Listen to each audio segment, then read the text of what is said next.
Welcome to this explainer. Look, let's just be honest. Sometimes prayer feels less like a vibrant, life-giving relationship and way more like a dry, religious chore. If you've ever felt like you're just kind of going through the motions with your spiritual life, well, you're definitely going to want to stick around for this one. I mean, think about it. Why does starting a prayer life so often feel exactly like calling an automated customer service line? We know that feeling, right? You're sitting there, profoundly frustrated, waiting for a real human connection, listening to terrible hold music, and honestly wondering if anybody is actually on the other end of this thing. Well, it's totally normal to feel that way. Building a prayer life can feel incredibly awkward and, frankly, tedious at first. So today, we're going to unpack exactly why that happens, and more importantly, how you can push past it to build a connection that literally never dies. Okay, so here's our roadmap. We're going to start by busting the myth of toxic positivity, then look at how we're actually designed for divine support. After that, we'll tackle those awkward beginnings, completely reframe how we make requests, and finally get into curing sickness of the soul. All right, section 1, the myth of toxic positivity, authentic faith versus religious denial. Let's just clear up a massive misconception right out of the gate. A lot of folks out there have this crazy idea that being truly spiritual means you gotta mask your real struggles with this thick, heavy layer of toxic positivity. But just look at Jesus in the Garden of Gethsemane. He didn't pretend everything was peachy. He straight up told his closest friends, "My soul is exceedingly sorrowful, even unto death." And he actually asked them to stay and support him. He didn't hide his anguish behind some fake religious smile. He proved right there that true faith actually demands authentic vulnerability. You've got to be brutally honest about where you are. And man, we see such a stark contrast to that authentic vulnerability today. Imagine someone who completely denies having terrible stomach pain just because they want to talk in faith. Ending up in the ER the next night because you pretended you weren't hurting? Yeah, that's not faith, that is religious denial. Ironically, putting on a brave face and ignoring your symptoms is the exact thing blocking your healing. You can't fix what you refuse to acknowledge. Stepping into the light with your actual pain is the absolute mandatory first step to getting real help. Moving right along to section 2. Designed for divine support, the ought in prayer. Let's see how all this ties into our biological design. So in Luke 18:1, it says, "Men ought always to pray and not to faint." Now, the absolutely crucial word there is ought. It doesn't mean prayer is just this nice little suggestion or some good habit to pick up if you have, 15 minutes of free time on a Sunday. No, in its original context, it means humans were fundamentally engineered to be dependent on a higher power. You just weren't designed to navigate this crazy life totally independent and alone. Think about the tech we use every single day. Just like every smartphone or laptop comes with a built-in customer service line, you were designed with prayer as your built-in operational support system. It's literally hardwired into your hardware. And without intentionally accessing that support system, well, the machine, meaning you, starts to break down, glitch out, and ultimately faint under the insane pressure of life. Which brings us to section 3, overcoming awkward beginnings, the stranger analogy. Because if we're supposedly built for this support, how on earth do we push past those first, incredibly boring attempts at connecting? It's exactly like meeting a total stranger. That very first interaction is always this stiff, incredibly awkward 3-minute check-in where you just run out of things to say, you talk about the weather, you stare at your shoes, you just want to leave. But as you force yourself to have casual follow-ups, you naturally get more comfortable. You learn about each other, and eventually that familiarity turns into an effortless 4-hour conversation on autopilot where the time just flies.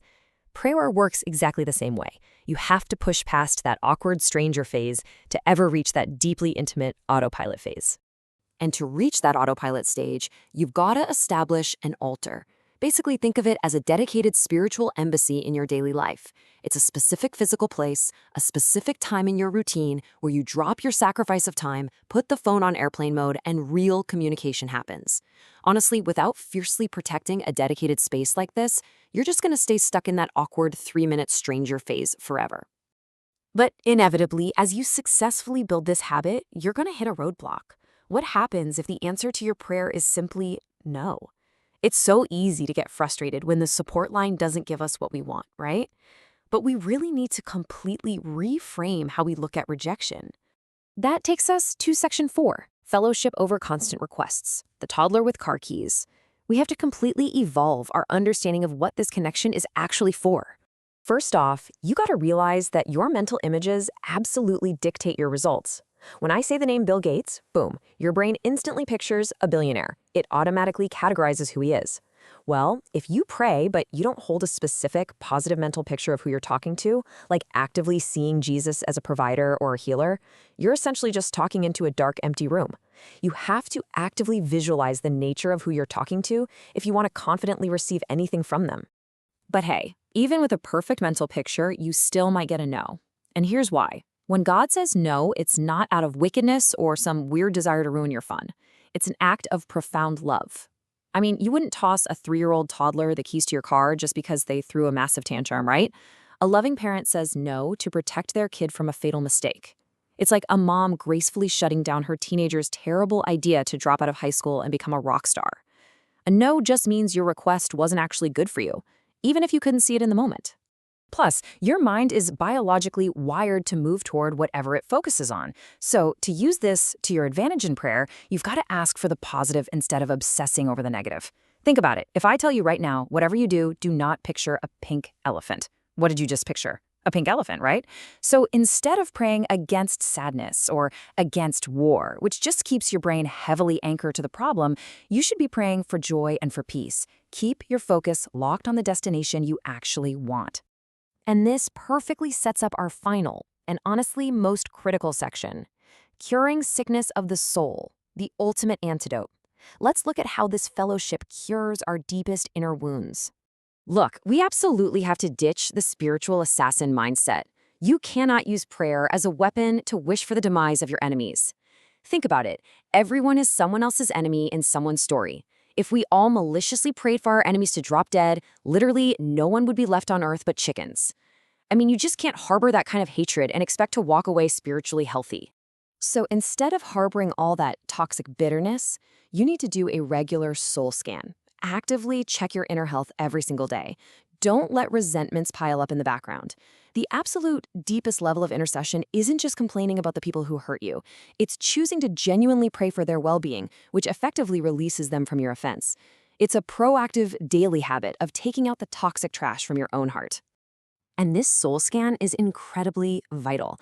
Look, if you break your arm, people see the cast. They hold the door open for you. They totally get that you need help. But a sickness of the soul, that's completely invisible. If you don't resolve this internal sickness, this deep-seated bitterness, you will eventually go totally numb, and worse, you're going to inevitably bleed your unresolved trauma onto the next innocent person you meet, carrying that exact same hurt into every single new relationship. Ultimately, your healing is directly tied to your willingness to let go. So I want to leave you with this really vital question to think about today. Who is keeping you in a dark prison of offense right now? And are you finally ready to use your prayer life to unlock that door and set yourself free? Thanks for joining me on this explainer. I really hope this helps you build a much more vibrant, honest, and healing connection.